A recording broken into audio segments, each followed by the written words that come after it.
Hola, hola, bienvenidas, bienvenidos a un nuevo episodio de El Hecho Maldito, el podcast semanal de análisis de la actualidad política de la República Argentina. Soy Juan Gentile, estoy en esta ocasión junto a Polisa Batés, a Julián Jófele. Bien, capítulo preelectoral o postelectoral.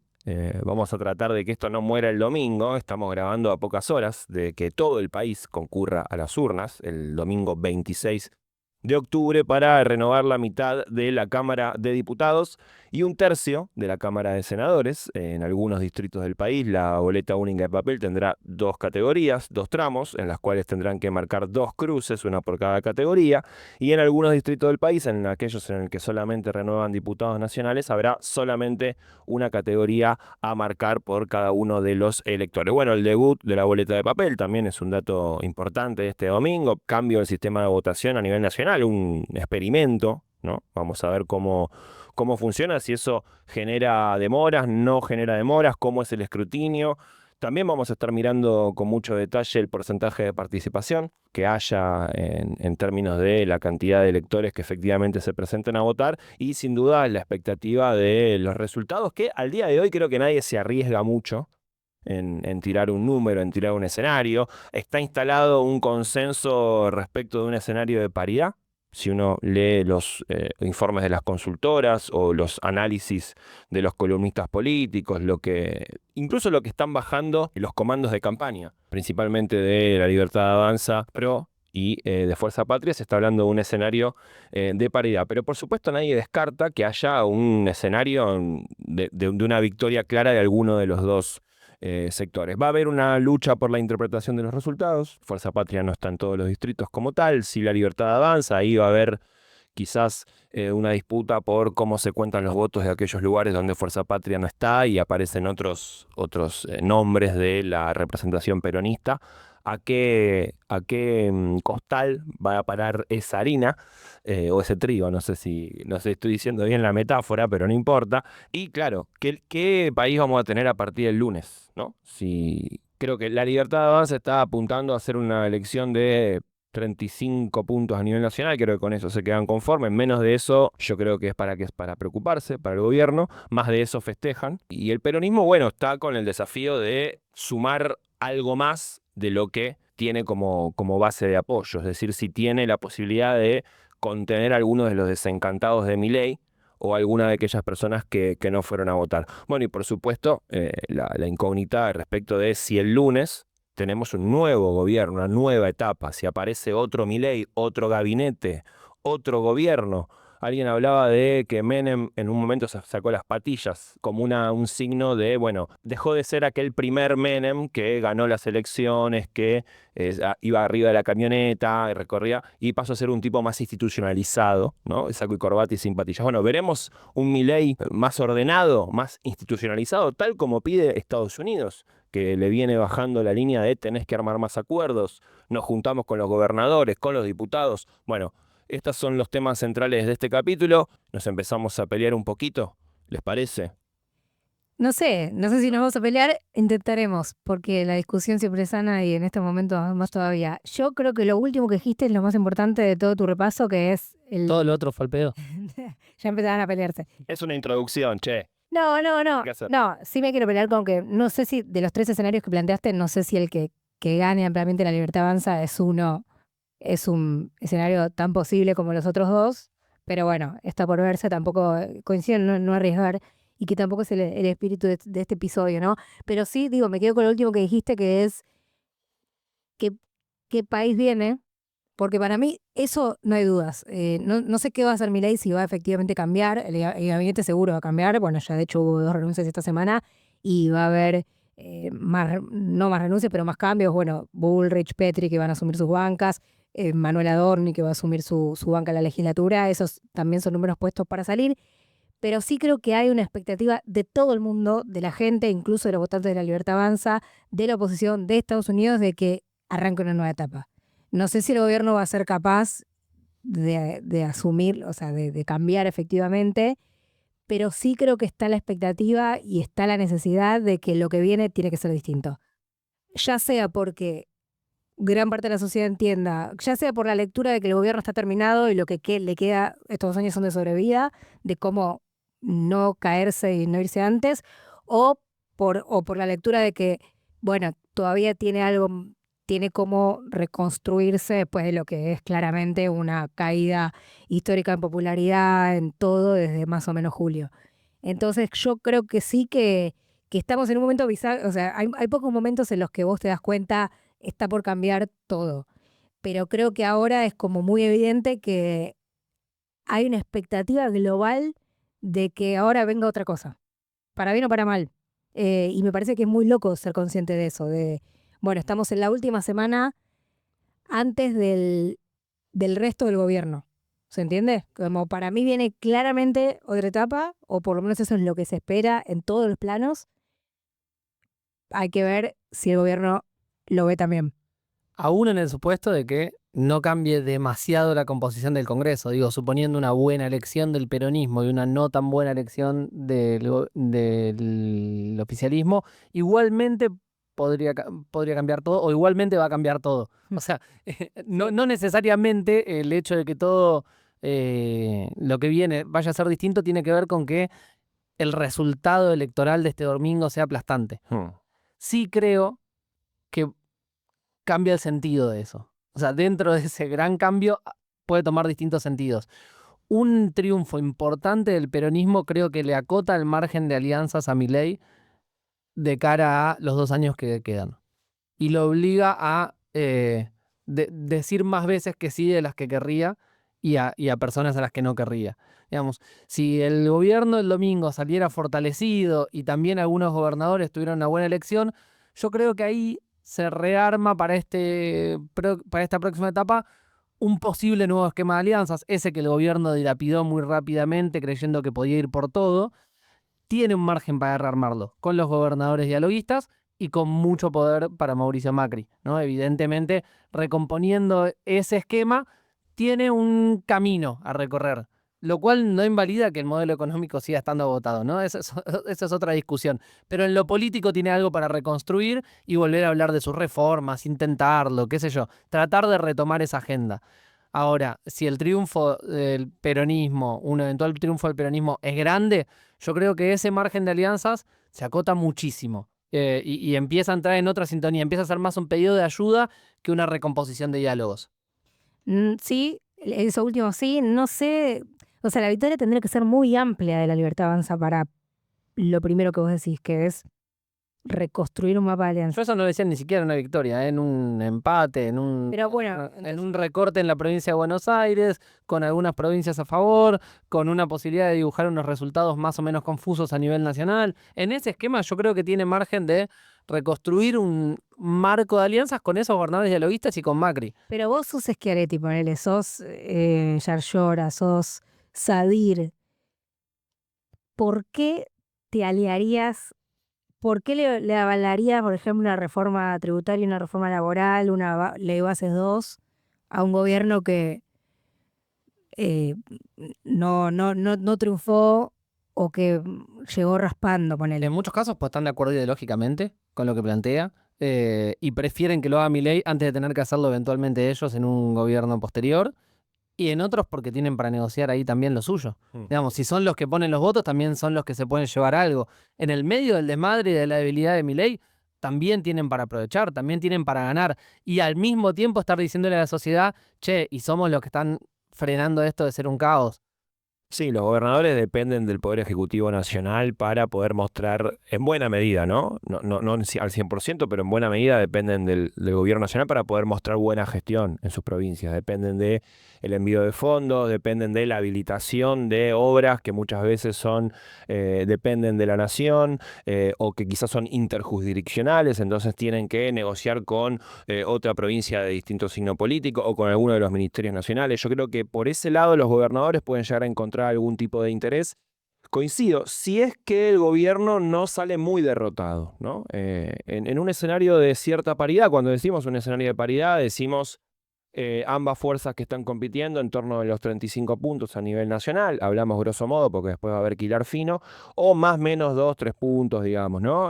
Quizás con un peronismo imponiéndose en la provincia de Buenos Aires por pocos puntos. Bueno, en ese escenario yo creo que el gobierno tiene una sobrevida. Ahí la pregunta que me hago es, coincido en que se empieza una nueva etapa.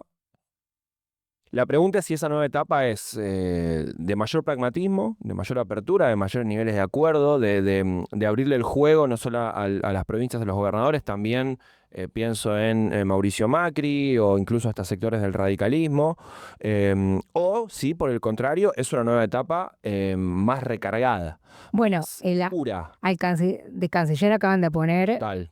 a la línea dura. Y del JP Morgan, digo, a alguien del mundo financiero. O sea, no es que ahí no le abrieron el juego. Bueno, está en Macri también es un poco del mundo financiero. Es bastante del mundo financiero, pero Sí, pero es política también. A esta altura, Macri comparado a este gobierno es... claro.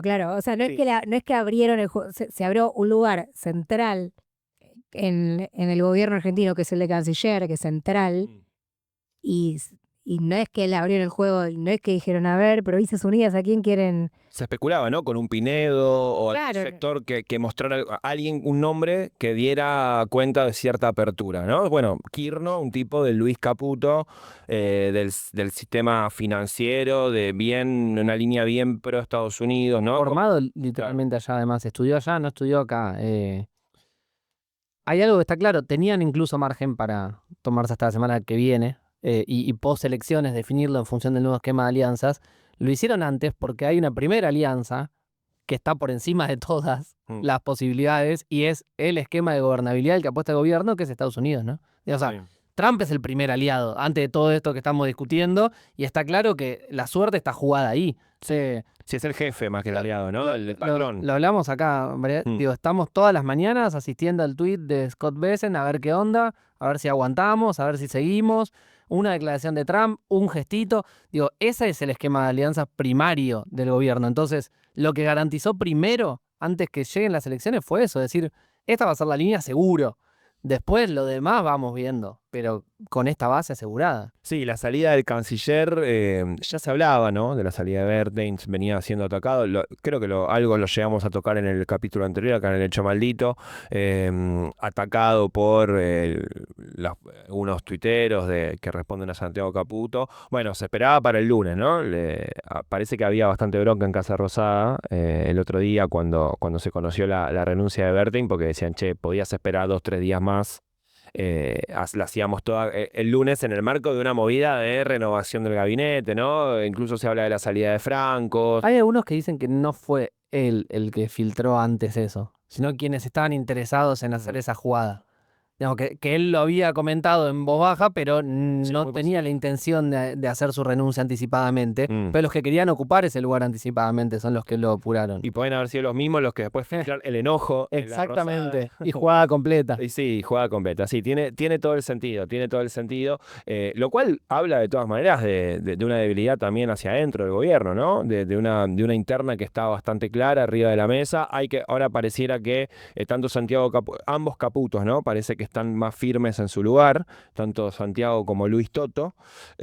Incluso se especula con un desembarco de Santiago Caputo en la jefatura de gabinete o en algún ámbito del gabinete nacional, reafirmando, por supuesto, cierta vuelta, digamos, de Santiago Caputo a la primera liga del gobierno. Ustedes recuerdan que cuando fue el armado de la estrategia electoral este año, quedó un poquito en desgracia, tuvo que bajar un poco el perfil en pos de la imposición de Carina y los Menem en la estrategia en el armado nacional de la Libertad Avanza. Bueno, pareciera ser que ahora se está dando vuelta esa ecuación. Lo que sí me queda como principal incógnita es eso, es si el Milei de los siguientes 2 años va a ser un Milei más pragmático o un Milei más duro, más apoyado sobre sus preceptos que vimos hasta ahora. Sí, para mí la pregunta es, y vuelve a lo que decía Joffe, de que las alianzas primarias, creo que lo dijiste así, son con Estados Unidos.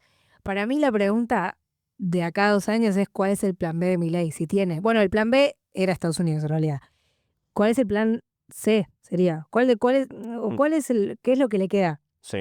En el plano económico, porque creo que todos economistas ortodoxos y heterodoxos te dicen si fallara los Estados Unidos, y de hecho no parece que el salvataje estuviera siendo muy efectivo en los términos en los que ellos lo esperaban, no hay otra cosa, o sea, no hay ningún otro lugar donde se puedan sacar dólares, no de donde se pueden sacar dólares. Eso puede ser que se pueda sostener, el esquema, el modelo, no hay un plan B de eso.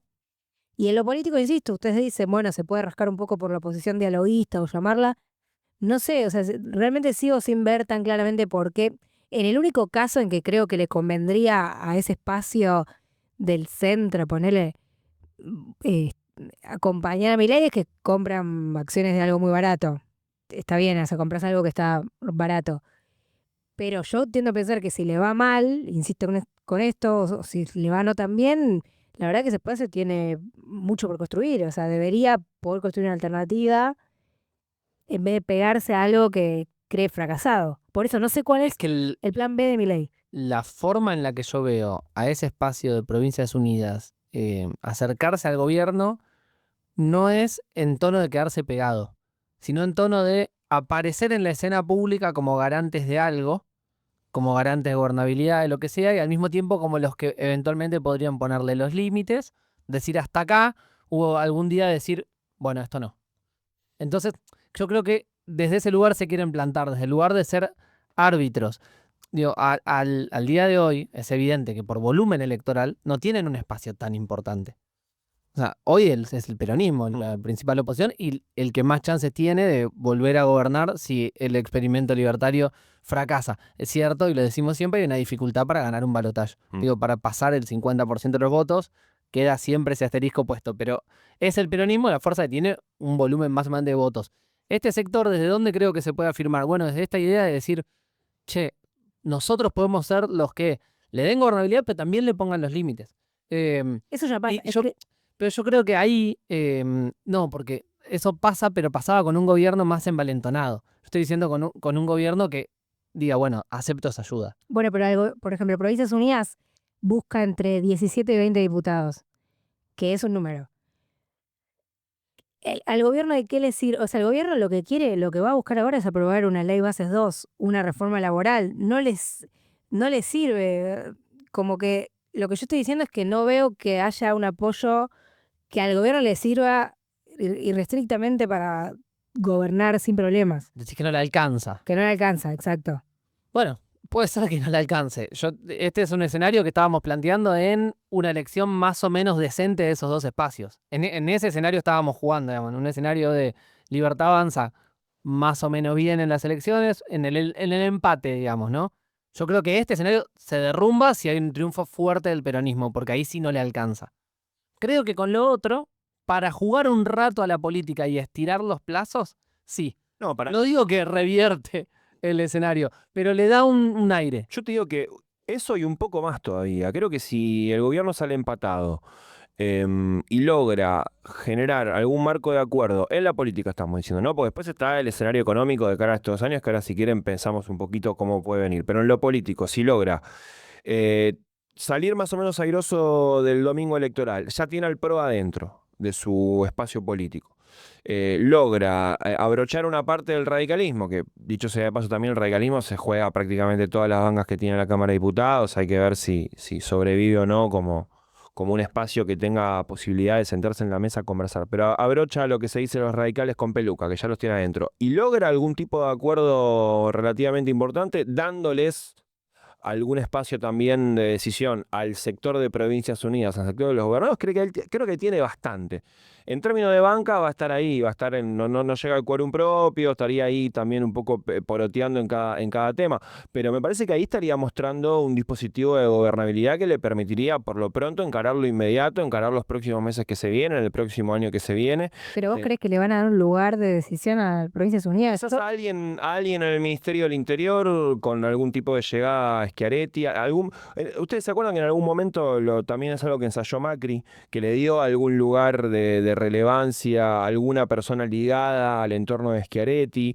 Bueno, habría que ver ahí, ahí también está el desafío de Provincias Unidas, cómo se va a parar. Si le va a aportar gobernabilidad al gobierno o se va a plantar como una fuerza de un tinte más opositor. Y si hacia adentro de ese espacio logran cohesión. Porque sí, al momento del reparto, si es para este y no para el otro, hay que ver si eso que se presentó unido, ni siquiera del todo unido a elecciones, se mantiene después, ¿no? Sí. Y dice, bueno, sí, para uno de Córdoba. Pero quizá uno de Santa Fe. Sí, hay que ver qué logran mostrar, ¿no? Ahora a nivel votos. Se da por descontado que Schiaretti está bien en Córdoba.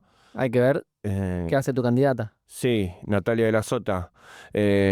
Bueno, dicen que está más o menos bien, yendo sola, con su fuerza, con su espacio, tiene lo suyo y hay que ver cómo se posiciona. Viene teniendo un rol bien opositor. Ojo, si saca 2 diputados es un montón. Sí, O sea, para la Cámara que viene, sí. en la cual hay tanto bloquecito. Sí, después en términos económicos, yo mientras ustedes conversaban pensaba, lo que sí creo que no tiene mucho más margen el gobierno es en estirar el mismo modelo. Digo, un modelo de palancas abajo. Bueno, eso te pregunto, ¿cuál es el plan B?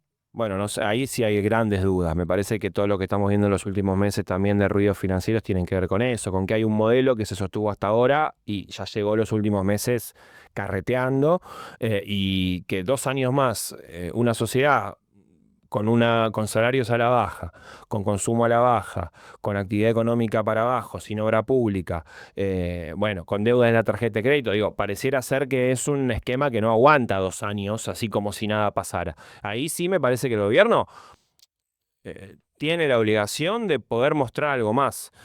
Por supuesto que ahí tenemos también esto que estoy diciendo se choca con el señor presidente de la Nación, que tiene una forma de ser que evidentemente, por lo que vimos hasta ahora, es completamente monolítico en su forma de concebir lo que tiene que hacer y cuál es su misión casi mística en esta vida. Entonces hay que ver si él tiene la capacidad de mostrar política, de mostrar pragmatismo, mostrar apertura. Todo esto, por supuesto, en el escenario de paridad. Si hay un cisne negro de que les está yendo muy mal, de que las encuestas no lo enganchan en el radar, bueno, ahí sí ya tenemos un lunes diferente, tenemos corrida bancaria, tenemos otra situación. Yo me agarro de esto que decías último y yo en lo económico no veo plan B. Por la personalidad del presidente y también por la convicción que tiene todo no sé si equipo económico, este grupo de gente que está gobernando hoy la Argentina, de que es la oportunidad que tienen de hacer este plan que tenían hace tanto tiempo.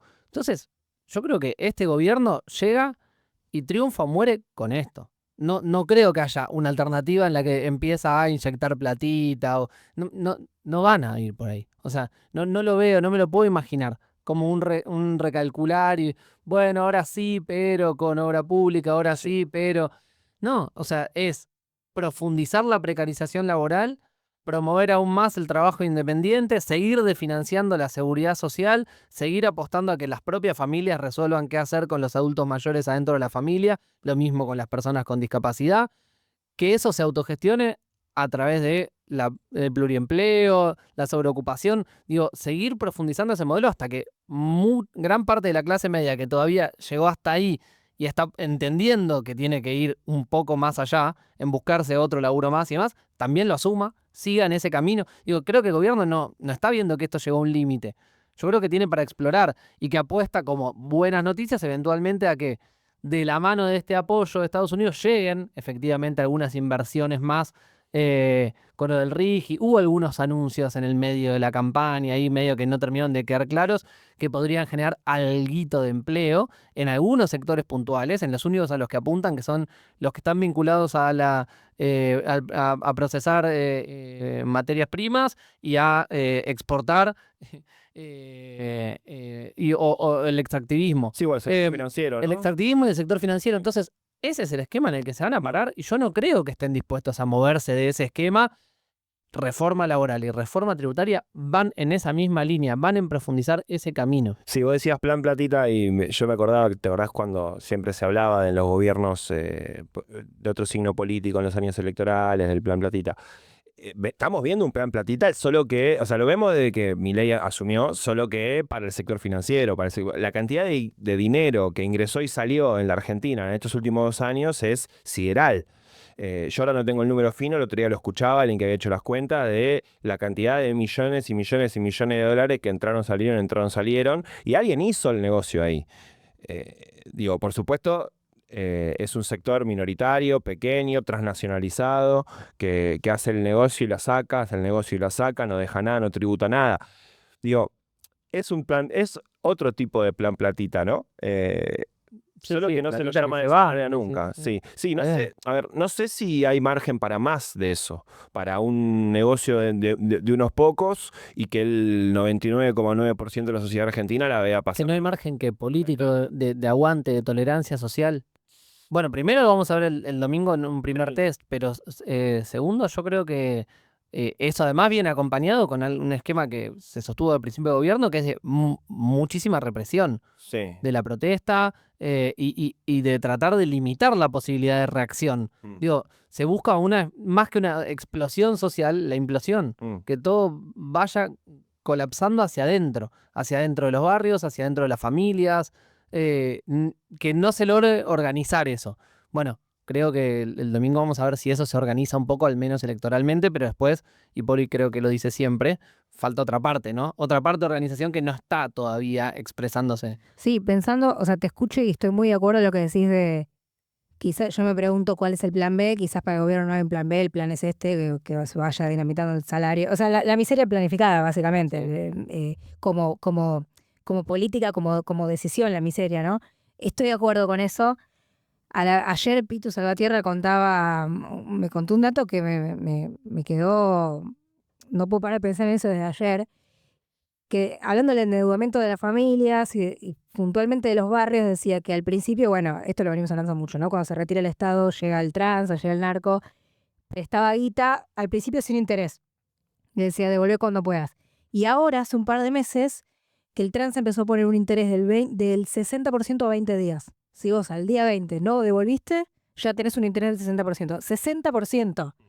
Y si pasan otros 20 días, sigue aumentando y así, lo que es una tasa altísima, pero altísima, y que trae un peligro social muy grosso y muy zarpado.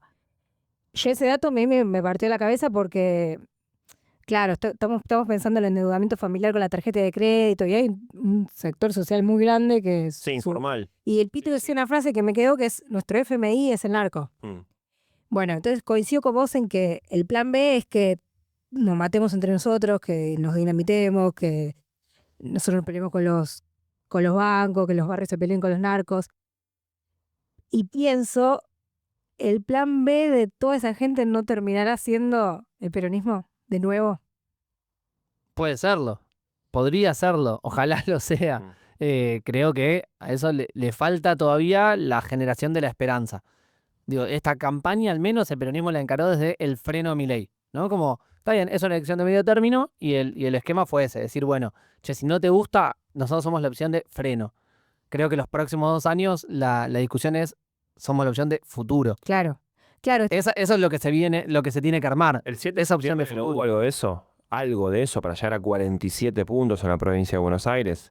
Algún tipo de sector de la provincia que diga, bueno, vuelvo, estos me desencantaron, estos la verdad que ya gobernaron y les fue, no me gustó como lo hicieron, pero esto que vino después me gusta menos todavía, entonces vuelvo Yo creo que a es hacer un voto de imposible confianza. sacar la matemática exacta de uso, pero lo que más hubo ahí, al menos en términos estadísticos, es desencantados que dejaron de acompañar a No, Milei. bueno, pero fueron a Fuerza Patria, al cual Pero en la provincia de Buenos Aires está muy bien, pero necesitas ese resultado y más y muchos mejores resultados a nivel nacional para ganar un balotaje. No, eso ¿Qué es lo que el peronismo tiene que proponerse? Descubrir cómo puede ganar un balotaje, cómo puede romper con, o sea, con ese límite del 50% de los votos. Sí, pero lo que te quiero decir es que, por ejemplo, yo no me la veía venir esa. Digo, 47 puntos del peronismo en la provincia de Buenos Aires en este contexto. Yo estaba más seteado en mi cabeza para decir, bueno, va a haber mayores niveles de abstencionismo, la tercera fuerza va a llevarse un poco más,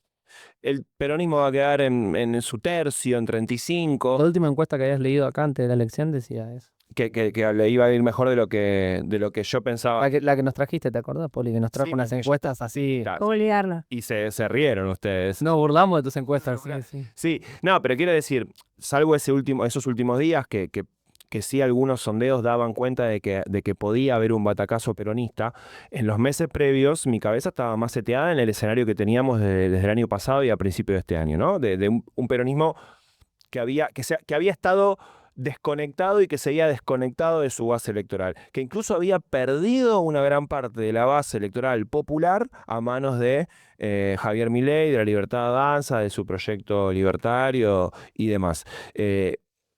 creo que 47 puntos en la provincia de Buenos Aires el 7 de septiembre, por un lado, le permitieron a Fuerza Patria encarar este tramo de la campaña de otra manera, con otro nivel eh, de autoconcepto, de seguridad, otro nivel de confianza. Esos 47 puntos le permitieron también decir, bueno, quizás podemos volver a ser nosotros opción. Coincido, sí, que es posible que lo que esté faltando sea mayor retórica de futuro, ¿no? Una mirada de decir, bueno, ¿cuál es nuestra idea de país? ¿Cuál es nuestro modelo de país? Y no tanto el freno a Milei. Es una elección legislativa. Sí, No, es mucho más que eso. sí, Es mucho más que eso. se plebiscita el gobierno. Sí, y creo que todo el mundo lo sabe, por eso todo el mundo espera otro país a partir del lunes. Que es bastante, digo, es muy simbólico, ¿no? Del domingo al lunes no es que va a cambiar algo, pero sí va a cambiar algo. Sí tiene que cambiar algo. Entonces yo me lo pregunto porque no lo tengo claro, porque no lo veo tampoco todavía, pero si el peronismo no tiene ahí el margen para empezar a construir, para hacer este clic y construir eso otro. No veo otro espacio, porque hablamos en Provincias Unidas que podría tratar de construir una alternativa federal de gobierno, que es muy distinto a lo que está planteando ahora en esta elección, pero con el cuerpo y el volumen del peronismo no hay nadie más. Y no sé, pienso que podría ser el momento en el que el peronismo resurja de la gran depresión en la que todos coincidimos que está hace tiempo. Sí, bueno, el lunes va a haber una lectura de resultados, esa puede ser una, a partir de los números que tengamos, en torno de las 9 de la noche, ya se van a saber los cómputos bueno, si hacemos un poquito de doble clic, vota todo el país, por supuesto cada distrito es importante, en cada distrito se juegan muchas cosas,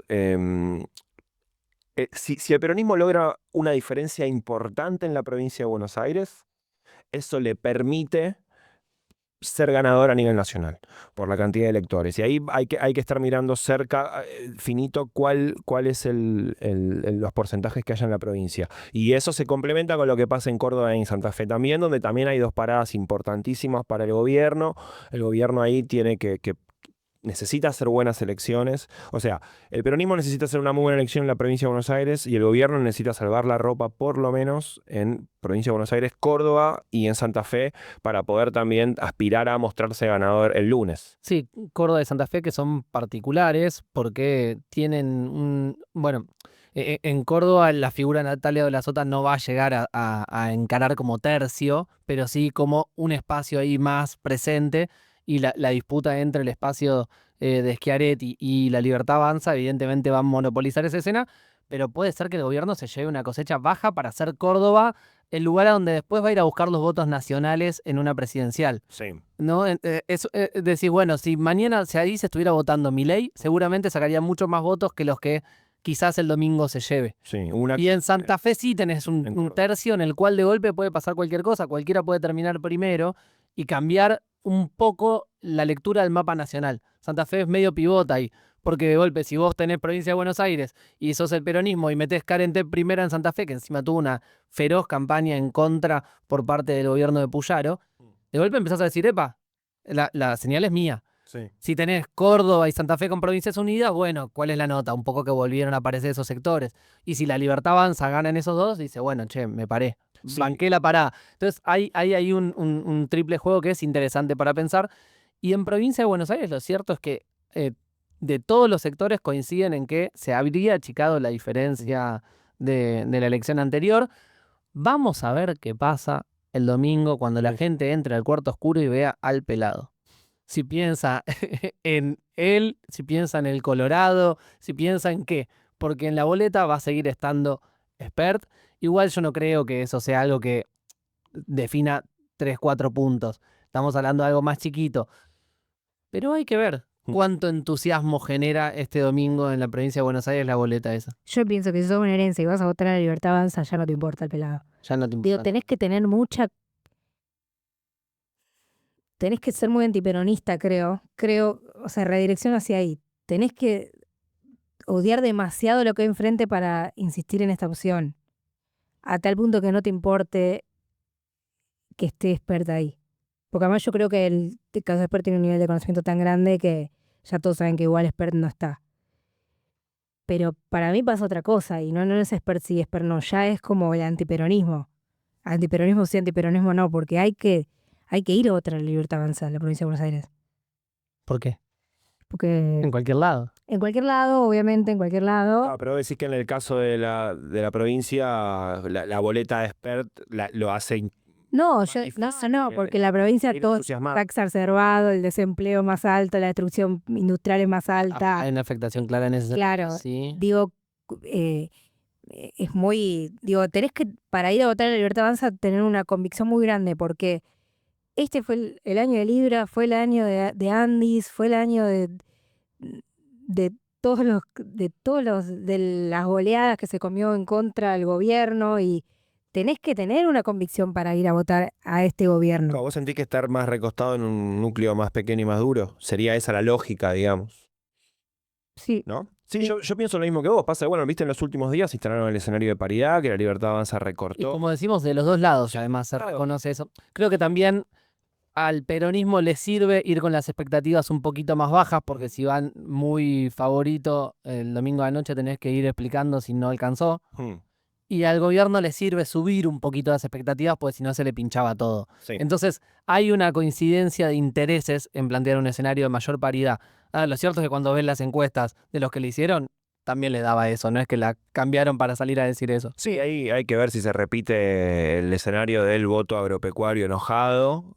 No, es que para mí es eso, o sea, para mí Voto de seguridad enojado. para mí se va depurando cada vez más el voto a Milei hasta quedar al núcleo antiperonista tradicional de siempre. Sí. Como que lo que superaba por arriba a ese voto antiperonista, que era los fanáticos más convencidos del mileísmo puro, son cada vez menos. Existen, obvio, pero con todas las consultoras que yo hablé me dijeron el voto Rappi o el voto Uber se está perdiendo. El voto joven se fue un montón, que eran los votos que no eran del núcleo antiperonista entendidos así, sino que eran de otra categoría. Blandos, los votos Claro, blandos. y eso se está yendo Sí.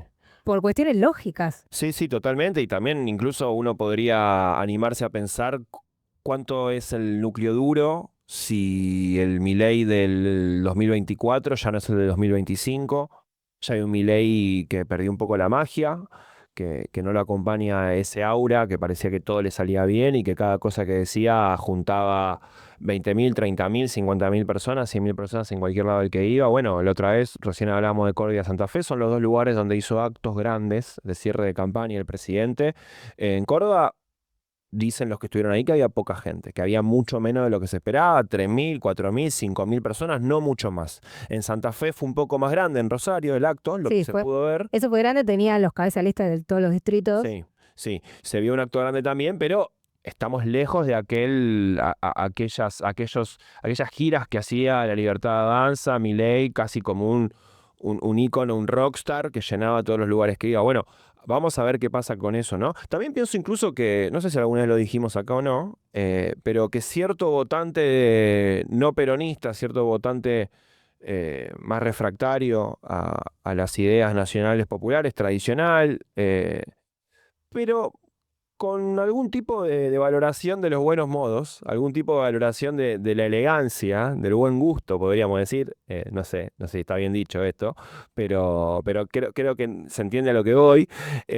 Puede llegar a decir, che, esto es mucho. O sea, me parece que no, me parece mejor me voy con Randazzo, me parece que mejor me voy con uno por acá, me parece que mejor no voto. Hay una oferta múltiple de ese tipo de espacios. No se llegaron como a congregar muy bien y hay pisos electorales que no sé si van a alcanzar. Creo que les hubiera venido bien una paso a muchos de esos sectores. Pero en Capital, por ejemplo, tenés a Lustó por un lado, a Manes por el otro, la coalición cívica, otros radicales díscolos, un grupo de espacios progresistas, distintas izquierdas. Quedó un poco fragmentado ese tipo de voto. Y en Provincia de Buenos Aires, En provincia Randazzo, está Alfonsín, que es Alfonsín que va por otro lado, con su Ah, muy buena Juan- campaña sí. de videos. Eso es ¿Cuál es el destacable. fondo Muy de destacable. campaña? Juan Manuel López de Lari. O sea, a mí me pasa eso también, que decís como, bueno, por eso pongo lo del peronismo, porque me parece que es la única otra fuerza que hace cuerpo concreto. Como que siento que podríamos estar en una situación similar en términos de reconstrucción del peronismo a la que estábamos, con muchísimas diferencias, pero acompáñenme la analogía, cuando había que ganarle a Macri con Alberto. Como que podría estar esa chance y esa ventana. Sí, sí. De cara al 27, digo, no a esta elección. Alguna cosita me gustaría también que no dejemos pasar lo que pudimos escuchar de las intenciones de reforma laboral del gobierno, que es noticia esta semana. Estuvo el secretario de Trabajo, que siempre me olvido el nombre, vos, Jofe, lo tenés que decir. Julio Cordero. Cordero, muchas gracias. Un señor como canchero, como con unos modos así como buena onda, que ganó el premio Conan hace unos meses. Por su compromiso, ¿no? El premio Conan. Correcto, sí, el premio Conan. No sabía que existía. Existe el premio Conan. ¿Es al mejor funcionario? Sí, algo así. Va por ahí la mano. Bárbaro. Bueno, habló de la intención Me cagaste el día con el premio Conan. Yo nunca le había escuchado hablar y ahora me quiero matar. No estoy tan bien. Te cuento lo que hizo Cordero, ¿querés? Sí, por favor, y decime qué es eso de salario dinámico, porque yo lo escucho y no sé. Mira, por la duda. Voy a decirte una cosa. No me gusta hacerle campaña a reformas que ni siquiera escribieron. Ok. Entonces, lo primero que voy a decir es que la escriban, que la presenten, que la armen y la discutimos. Bueno, pero fueron a la Van en línea, sí, al Congreso. Sí, pero anuncian una mezcla de idea, intención con proyecto borrador y le terminamos poniendo las palabras nosotros, pareciera que lo terminamos instalando y después de eso empiezan a discutirlo ellos. Está bien. Ese es un esquema que no me gusta mucho, pero al mismo tiempo pasa. Entonces no podemos evitar decirlo. Propuestas muy similares a los años 90, la idea de descentralizar la negociación colectiva, apuntar a que se negocie más por empresa que por actividad y que eso haga que los sindicatos, desde un lugar de mayor debilidad, terminen negociando muchas más cláusulas por productividad que aumentos reales salariales fijos en la suma de dinero que percibe el trabajador a fin de mes, que dependan mucho más de cuestiones de productividad de la empresa y que el salario mensual asegurado sea más bajo.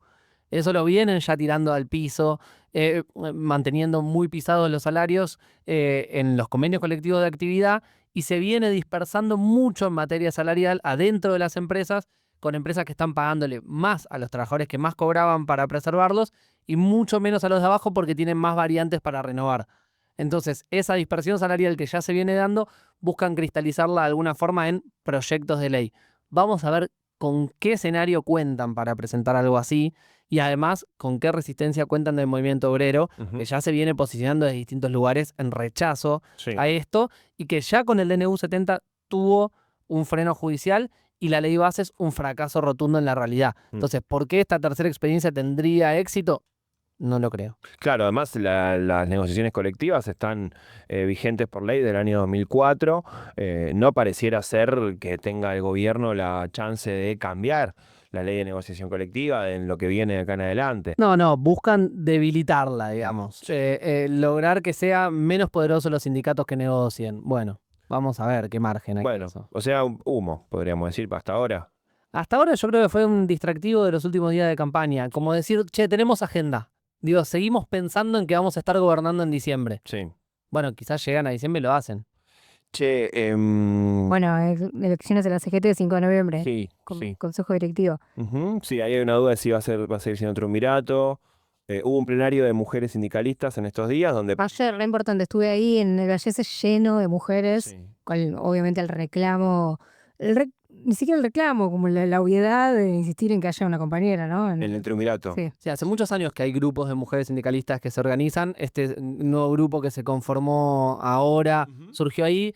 Antes, Daer no le había dado mucho lugar al grupo denominado Mujeres Sindicalistas que se había organizado y que había reclamado en un mismo sentido. Ahora parece que sí, bueno. Sí, creo que... En cualquier caso, celebrable que existan grupos que motoricen esa discusión. Parece que eligió los momentos, Daer, para tomarlo o no tomarlo. Sí, va por ahí, pero sí creo que también se hizo ese espacio, creció y se hizo lugar también a fuerza de empuje, ¿no? De crecimiento de las propias compañeras, que lo vemos en muchos sindicatos que históricamente han sido masculinizados, las tareas, bueno, que tienen mayores niveles de relevancia, de cuadros de conducción, de delegadas, que están dando la pelea en muchos gremios, y hay dirigentes, secretarias generales que están picando en punta para hacer posibles triunviras en un triunvirato de la CGT. Caso, por ejemplo, Maya Volkovinsky, de la Unión de Empleados Judiciales, es la secretaria de Junta de Piumato, y que está teniendo un volumen y todo el mundo la menciona, ¿no? Si bien, bueno, ya sabemos que ocurren otro tipo de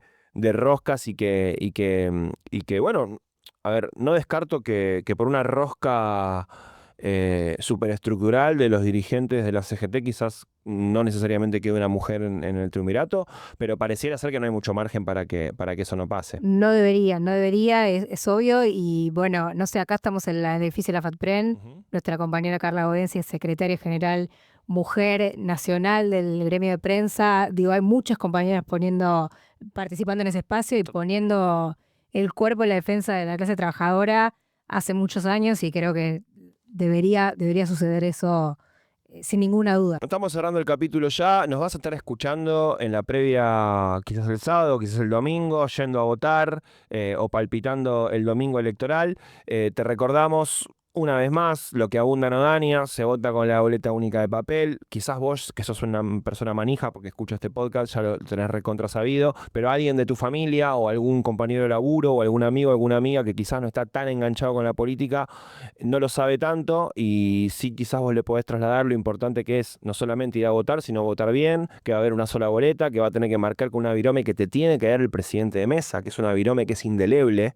Que no es cualquier virome, no es que vos llevas tu virome de tu casa. Igual la podés llevar. La podés llevar. Si te dejas tranquilo, llevala, pero anda a votar. Pero lo ideal es que sea una virome específica con una tinta específica que no se puede alterar ni se puede borrar. Sí.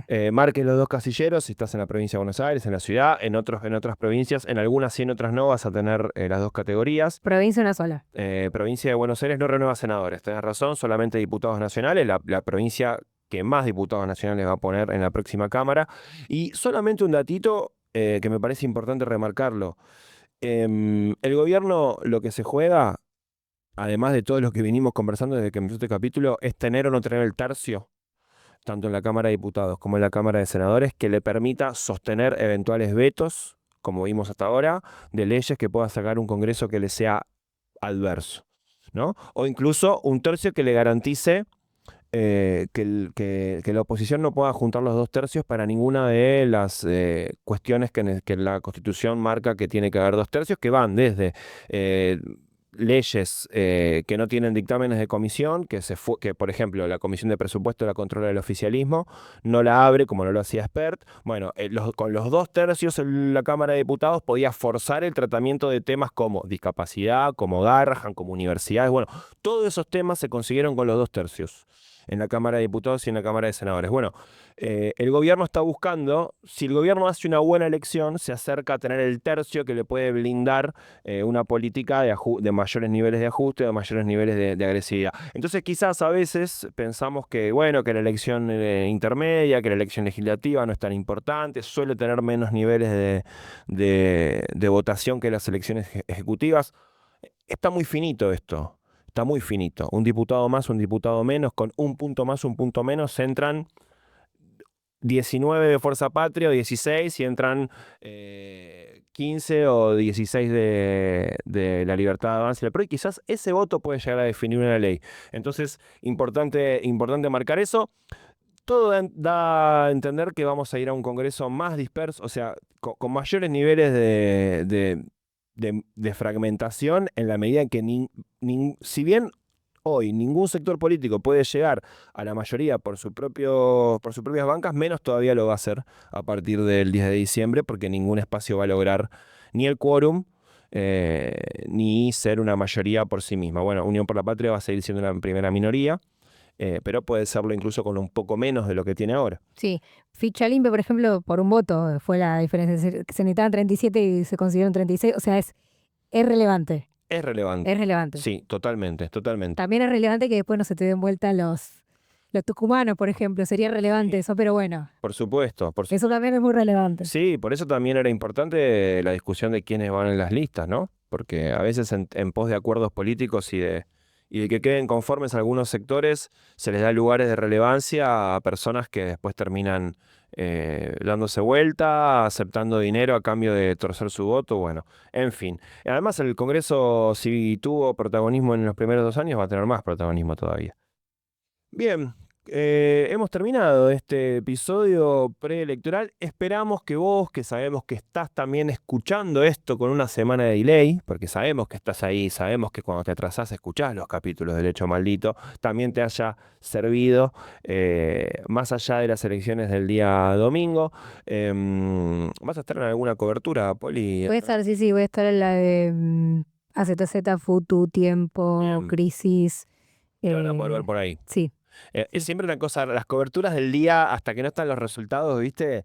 Es como una cosa que hay que ser creativos. Creo que me toca en el horario en que no hay resultados. No sé, remar en dulce de leche. Tremendo, tremendo. ¿Vos fiscalizás, trabajás? No fiscalizo. Habitualmente a mí vos sabés que a mí me gusta fiscalizar, porque es como una experiencia real del hecho eleccionario. Pero no, en este caso no, porque tengo una reunión familiar importante en la cual no me quiero ausentar, pero sí me voy a sumar un rato, aunque sea, a la transmisión que van a hacer El Grito del Sur, con Cítrica, con Postdata, con Indisciplinados. Muy buena esa transmisión, sí. Vamos a estar transmitiendo seguramente a partir de las 5 de la tarde. A mí me toca ir más a la noche, Ah, bien, bueno, bien. así que voy a tener Prime. números, sí, Hermoso. para poder conversar. Muy bien, esto se llama El Hecho Maldito. Nos volvemos a encontrar la semana que viene. Estuvo Poli Sabatés, estuvo Julián Hoffere. Abrazo a Mili Pioletti, abrazo a Aggi Cesare, que se encarga de nuestros flyers y nuestras fotos y nuestras redes. Yo soy Juan Gentile y nos volvemos a encontrar. Chau, chau. Acompaña al Hecho Maldito. Invertimos para fortalecer la seguridad de nuestro municipio. Sumamos 300 nuevas alarmas y alcanzamos más de 1.300 en todos los barrios, escuelas, clubes e instituciones. Comunidad Loma Segura, municipio de Lomas de Zamora, Gobierno de la Comunidad, Intendente Federico Otermín.